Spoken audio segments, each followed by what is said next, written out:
And we're back.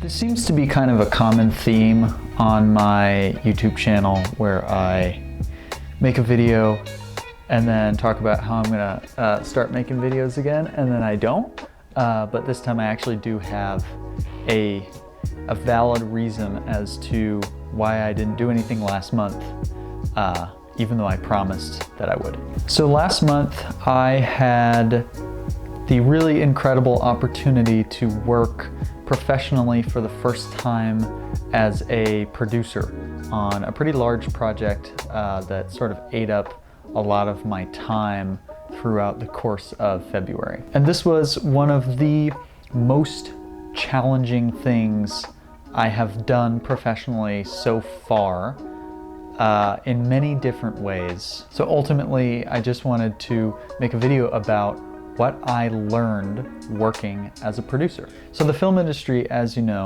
has many different roles. Of course, everybody wants to be a director, but there's so much else that you can do in this industry, whether you're a director of photography or a hair and makeup artist or a costume designer or a production designer or a producer. There's a number of different departments that exist within a film set, and they all work in conjunction with each other to achieve the common goal of what will become the finished product. So I've worked in a number of different departments in very small roles, whether it was grip and electric or camera department.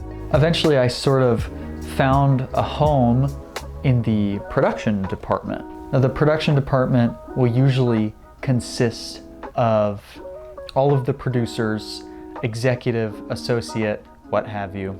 There's usually going to be an assistant director or a first assistant director, sometimes, depending on the scale of the production, a second assistant director, and even sometimes a third assistant director. You might also see a production manager who's kind of running around assisting the AD in the success of the set. And you might also see a production coordinator, and that's a little bit more on the pre-production end. And depending on the budget, the production manager and production coordinator can kind of be one and the same. So on this job last month, I was the producer, but when it came to working on set, I was sort of also doubling as the production manager, which was an awesome way to get an even wider breadth of experience throughout the whole thing. So I guess the big question is, what is a producer, and what does a producer do on a film, video, or television project? So this is where it gets a little bit confusing, because there's a number of different kinds of producers, and they all do sort of different things. So obviously you have the executive producer, and really, when it comes to an executive producer, this person is either going to be extremely hands-on in the project and checking off on creative decisions, or this person is going to be completely hands-off. They wrote you a check and said, go make something. You might also have what are sometimes called associate producers. These are mostly just people who have contributed a sum of money to a project, and they might show up to your set just to make sure things are running okay.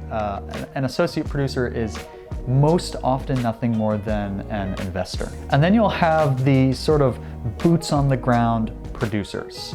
So these people are sort of the financial gurus behind a project. They're going to run pre-production, they're going to set up all the meetings, they're going to approve all budgetary decisions, they're going to hire all cast and crew. If it's a client project, then they are going to be the main liaison to the client, which is sort of the role that I was in alongside somebody else. And it's basically up to the producer to ensure that the set runs smoothly when it comes to production time. So it's a big job. It can at times be very stressful and overwhelming.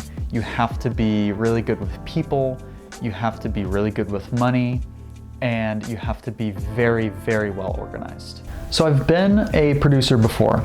So this wasn't exactly foreign territory to me, but everything that I have done on the producing end has always been at the indie level and on my own projects. So this was the first time that I was sort of bringing my expertise within that and assisting in a different project, sort of meant to serve a whole new goal than what I am used to. So I really jumped off the deep end with this.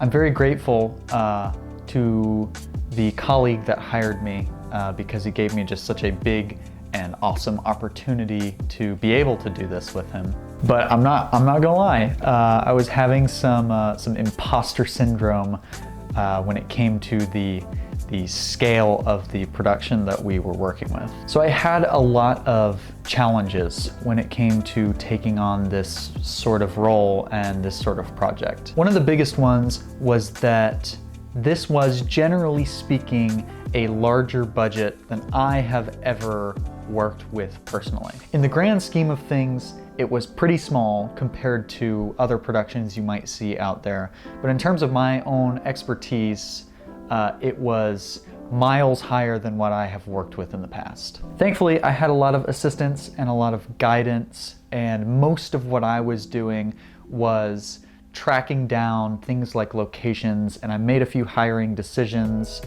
and was able to just sort of take those numbers and all that information and pass it to my colleague, and we were able to sort of work the budget together. It certainly was a huge help, I will say, to be working alongside somebody else, because producing often involves a lot of problem solving. And if you're a good problem solver, you can do it all on your own. And I do consider myself a good problem solver, but it's always helpful to have two brains versus one, because we were able to sit down in moments of stress and in moments where we weren't exactly sure what to do and put our heads together and figure out what the best solution was going to be to ensure that we were going to be able to get to where we wanted to. Another challenge that I experienced was dealing with industry rates and hiring people. There are certain sort of expectations for what you should pay certain crew members and what their day rate might be, you know, what they're worth if you're hiring them, not only for their time, but also for their kit or their owned gear that they're gonna bring along with them. And this was challenging for me because I had set rates that I was working with, but then as you start to hire people, you're dealing with negotiation, and you know, everybody wants to get paid more if they can, obviously. And I fully support that. I'm actually, I'm very big about paying people fairly in the industry. I think that is one area in the film industry that can be a little bit broken sometimes. So if there's one thing that I can do personally, it's that. That said, at a certain point, you only have so much budget to work with, and everybody sort of has a different idea of what rate they should be paid. For instance, you might offer one person a job at a certain fixed rate, and they will look at it as a great opportunity and a fair rate and want to jump on the experience. Whereas you might get a little bit of pushback from others who are maybe a little bit further up in their career or value themselves a little bit higher and want to be paid more than your fixed rate. So this gets difficult, and of course you want to be able to pay everybody their fair rate and what you feel like they deserve and what they feel like they deserve. But at a certain point, the sort of inside look at producing is ultimately, I'm gonna go with the person that I can afford, who's okay with the rate, and maybe just wants to negotiate a little bit more to maybe their kit fee or just a slight add-on to their day rate, or maybe some some gas reimbursement or something like that. Another big challenge was just something I've run into on every film set I've really ever been a part of, which is last minute changes and putting out lots of different fires, all while sort of juggling everything else up in my head and making sure everything was running smoothly.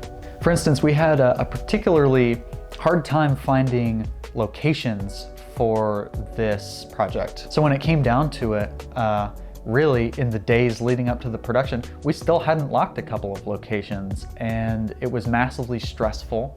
But ultimately, just through really persistent phone calls, really persistent emails, driving around town, looking for places, you know, a lot of these people probably thought we were super annoying, but such is the job, right? It's part of it. There's definitely a little bit of a salesman part to being a producer, which I struggled with a little bit. I can turn that side of myself on, but it gets tough, you know, when you're talking numbers and when you're trying to sort of sell yourself and the project to somebody else so they will allow you their space, for instance. And then lastly, the biggest challenge was really just something that was a little bit out of our control, which was that we were on a pretty tight time constraint. I'd never put a project this big together in that small amount of time. We had about 3 weeks from when I was hired on to put together the production. And this was about a 35 or 40 page script or something like that. And somehow we did it. Truthfully, I don't have much to say about that except don't do that. Give yourself a lot more time than you ever think you will need for any project, regardless of if it's a client project or a passion project. You always are going to need more time. Cushion time will help you in the long run. So while there were so many challenges, there were an equal, if not more, number of positives within this experience. One of the biggest ones is that I just love the energetic buzz that comes with being on a film set. Now, this only happens when it's working.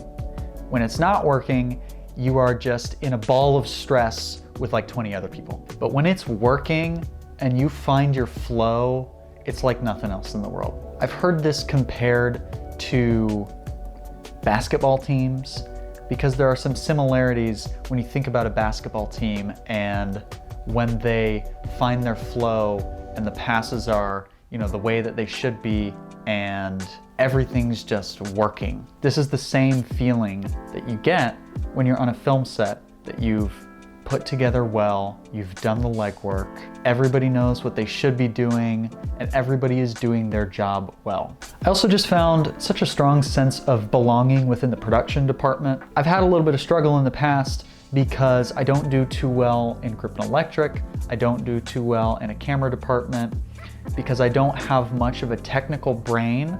I have much more of a creative brain and a logistical brain, and being in a production department was at times like marrying those two things. And the other big thing that I really loved about this was that I got to just work with a very strong team of industry professionals. A lot of these people were people I knew and have worked with in the past, and the most fun part was that the last time that I saw many of these people, I was a production assistant.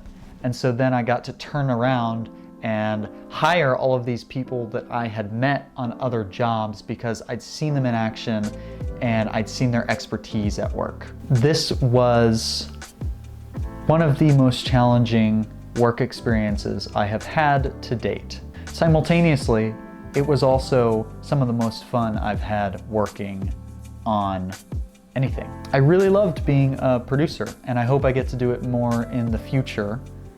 It checks a lot of boxes for me, and overall, I just had a very enjoyable time, even in moments of stress. So if you are considering this as somewhat of a career path within the world of filmmaking, I hope this video was maybe somewhat informative to you, being able to hear about the experience of someone who did it professionally for the first time.